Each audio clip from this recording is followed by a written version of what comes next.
The Nigerian state, as presently constituted, has all the features of a criminal enterprise. As presently constituted, the Nigerian state has all the features of a criminal enterprise. Yes, Nigeria is today being run in the form of an organized crime. We have fumbled and blundered along for 63 years, most of which have been under misguided military adventurists, punitive overlords, and clueless usurpers of political power. But we cannot survive for much longer as a corporate entity, let alone prosper in unity and peace, or take our rightful place in the Committee of Nations under a bunch of scoundrels. We cannot prosper under a syndicate of gangsters or under a cabal of criminals. Some of them are known to have used the state's instrument of coercion to shut down the voices of dissent. Some of them are known to have sponsored terrorists and killer bandits that have continued to wreak havoc in major parts of the country. Some of them are known to have recruited the so-called unknown government to cause mayhem here and there in the polity. Some of them are known to have regularly mobilized drunken thugs and violent cultists to assassinate or intimidate their political opponents. And some of them are known to have looted staggering amounts from the nation's treasury, riding exotic cars with police escort, living in palatial mansions, owning expensive properties abroad where they often settle with their families, while abandoning the generality of the people to dehumanizing multidimensional poverty and misery. Now, what measure of progress can Nigeria possibly make in our journey towards nationhood, as long as we remain saddled and burdened with such a syndicate of criminals superintending the affairs of our nation? What measure of progress can we possibly make in our aspirations for national development, so long as we remain constricted and entrapped by the conspiracy of treasury looters, election riggers, hanging around the corridors of power? What measure of progress can we make towards national unity, peace, and prosperity, as long as we remain plagued and afflicted by greedy merchants of money and prostitutes of power, whose consciences are deadened and who are therefore devoid of any ethical or moral scruples? Beloved, you heard what Reverend Father Ehusani has to say. But before I continue the video, there's a video I want you to watch and listen to what this Senate has to say. All they do is just to loot our money. These people are just money mongers. It seems like once they get into power, they become orphan, less privileged. They can't do anything for themselves. They have to use the money of the Republic of Nigeria to sort out their needs and wants. Just watch this video, guys. In some other climes, what you have is that you pay instrumentally for a vehicle like that until you finish paying it. No, that is not your case. Yeah. So case, Nigeria is buying these vehicles for these lawmakers. Yeah. And at the end of your tenure, the depreciated value, they cost it. You pay for it. Okay. Yes. So how much is this vehicle? Let me even tell you, the cost of this vehicle, they are not even determined by us. They are determined by the civil servant. We have a department, just like every other agency of government that is in charge of procurement. You see, the vehicle that you are buying for senators and the one you're buying for House of Rep, they are the same price. So they are buying Land Cruiser too?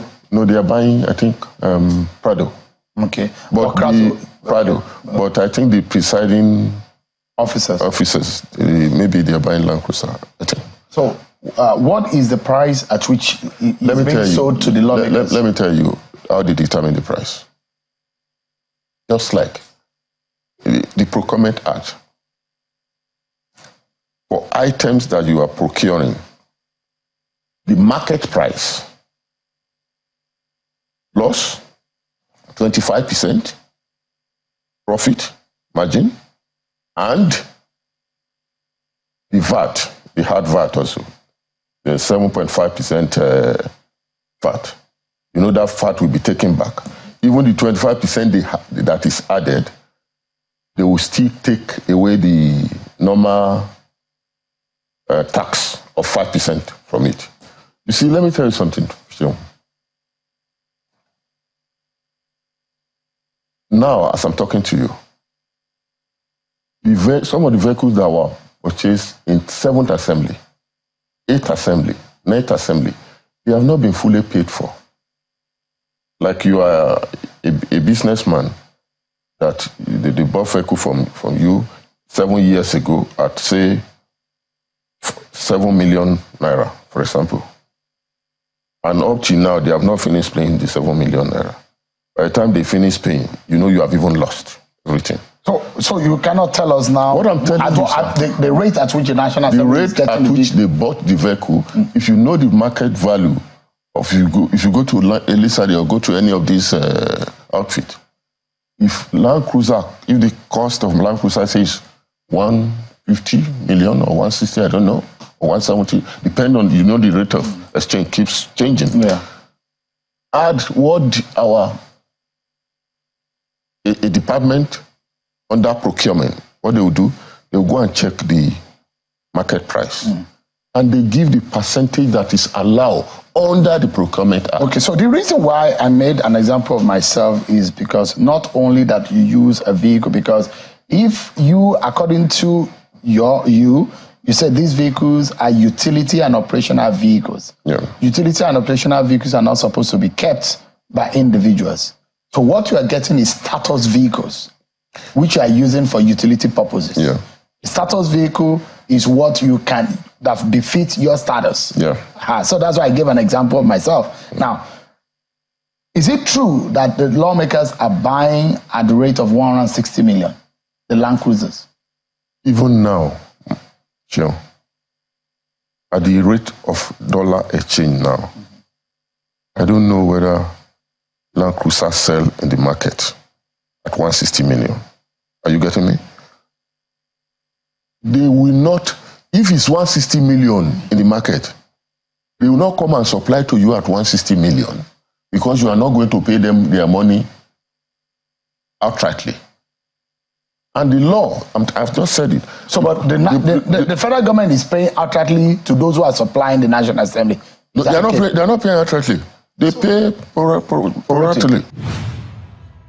So, beloveds, I believe you heard the cock and bull story he's trying to give to us, that government doesn't pay upfront, they pay instrumentally to this buyer. They buy these exotic cars for Senate and the rest of it. But look at the injustice that is happening in Nigeria. Just see.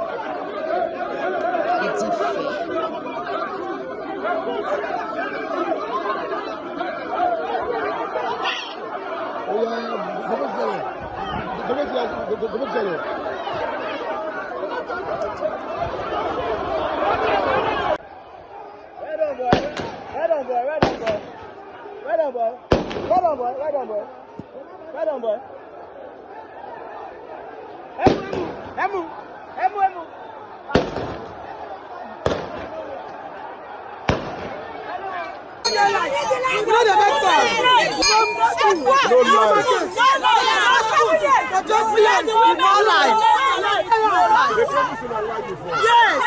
We are tired.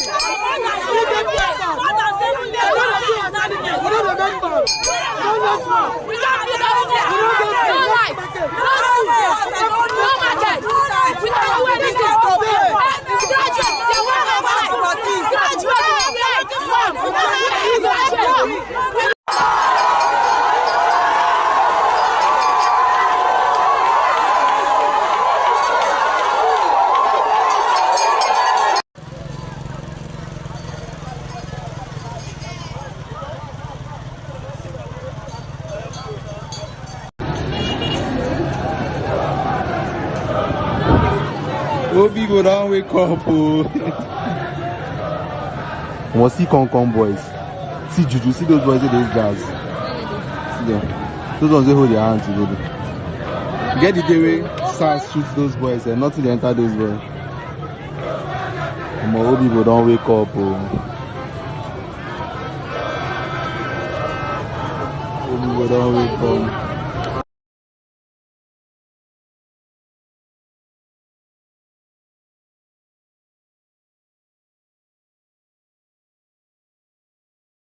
So we see the great injustice that is actually taking place in Nigeria these few days. And what Reverend Father Ehosani says, it's nothing but the truth. These people are just there to ride exotic cars, live in exotic houses, fly around the world with the funds of the masses of Nigeria. And a lot of people are coming out to cry. Okay, just hear what a Senate is actually saying. It doesn't make any sense. And then some people will come and say, why is it? There's even a part that I didn't added in that particular video because it's very disturbing. Say, with the way Nigerian road is bad, do they expect them to use their personal cars to ride to do assignment that is meant for the country?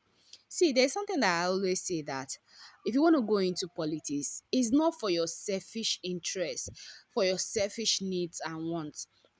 Going into politics, you need to have a mind to serve the masses. You need to have a mind to serve people.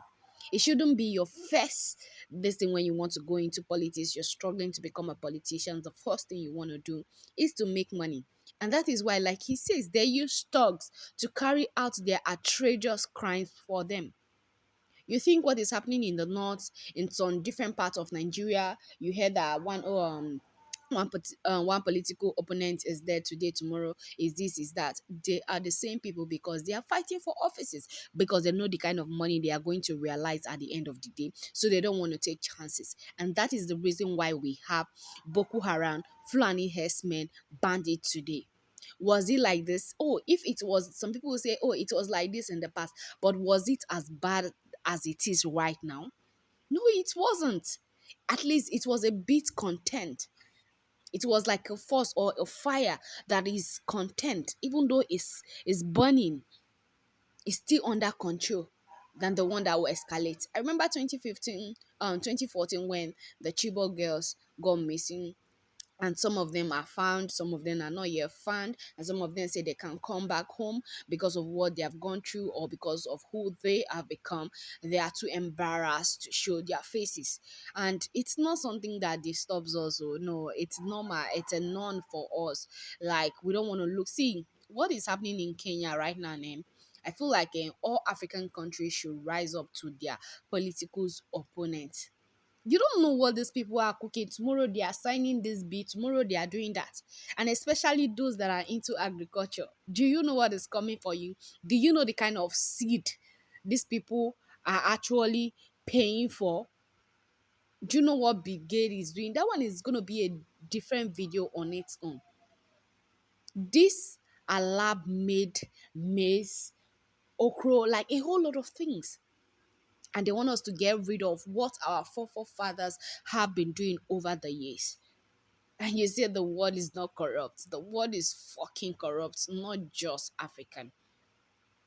Just for their selfish interest. And we're dying like fowl tomorrow, cancer, this, that. I used to remember those good old days. It felt like it was just in the Western world that there was cancer and some other sicknesses. But now, oh, we African, you see how many years old girl, how many years old boy is suffering for cancer.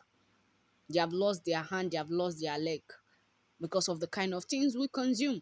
And our government, because of their selfish needs and interests, they allow those people bring these things into the country for us to consume at the end of the day. And it's very, very bad. Honestly, there is nothing like Nigeria is 63 years and we are not moving forward. We are not going anywhere. We are not doing anything. It seems like during the colonial masters was even way, way better than what we are facing currently as a nation. And it's just too bad. It breaks my heart anytime I see videos like this. Anytime I see injustice happening like this. Okay, there is cholera outbreak in Lagos right now. It has been happening in some other states. Now is in Lagos. With the water, this thing that happened 2 days ago. Just imagine. Eh? What are the government actually doing to contain these things? But if it's to sign bill, sign this, sign that, there is this video of a Kogi state governor actually giving hunters, they call this set hunters. I'm going to let the video display while I'm talking. They are called hunters. They are giving them, they just recruited them. Just imagine, oh Jesus. Do you know how many funds are going down? When there are things to be fixed in the state, you feel like these people are going to maintain enough security reasons for the state and all that, and different every day different crime is busting out. Please, you people should do the necessary, the needful. I feel like when there's salvation, there will be robbery all the time. Some states, okay, what happened to that Ajokuta Steel Company in Kogi State? No, you want to recruit. They say it's opened with one Asian country that they manufacture cars now. Go and look at how that place is. I've been there once. I've been there. I went to, it's between Lokoja and Ayingba before the Niger Bridge. You get there. It's a whole city on its own, and this thing is fucking abandoned by the federal government. Do you want to tell me that the state does not have enough fund to revive those things, to bring? He said they are giving these lands to all these ceramic companies to be manufacturing things, and all you go by the road you see all these ceramic company, because it's like a land that is abandoned. All they do is to sell for these white people to come, then form their companies and all that. And you're telling me that you have recruit hunters. Are they okay? I pray one good old day I will be able to go there and make videos so that you people can see what I'm talking about, which is very, very bad, honestly. I don't know what our system has become, honestly. Just so corrupt. And they're not doing anything to help at the end of the day. And it breaks my heart a lot, honestly. See people suffer this great injustice, and then the end of the day, you say you're creating job opportunity, you're doing this, you're doing that. Chale, it still not make sense. So so, what are we going to say? Let's just pray that God intervenes, and I pray that our voices are heard at the end of the day. That is what I can say for now. So, guys, that is just what I want to share with you guys this morning. Please do where to subscribe, comment, like, share with family and friends so that you don't miss out on any of our content. And also, don't forget to turn on the post notification to get notified whenever we upload a new video. And if you're a returning subscriber, I want to use this opportunity to say a very big thank you. Thank you for always tuning in, and thank you for always watching our video. God bless you as you do that all the time. So guys, that is just the video I say let me come here and share with you. Please share this video on all social media platforms. You can share it on WhatsApp, Facebook, TikTok, on X, on Telegram, anywhere. Just share it to make sure it get to a lot of people, because I feel like the revolution that is going to come is going to bite these politicians. And if we the masses, our voice and mind are not renewed to be one, we cannot achieve our agenda at the end of the day. Protest busting here and there, before you know, under 24 hour it's quenched, under this hour it's regulated. That is not how our voices are going to be heard. Our voices need to be one, and the movement need to be strong as hell. That is just the only way we can penetrate these politicians. Thank you very much for watching. God bless you. I will see you in the next one shortly. Bye for now.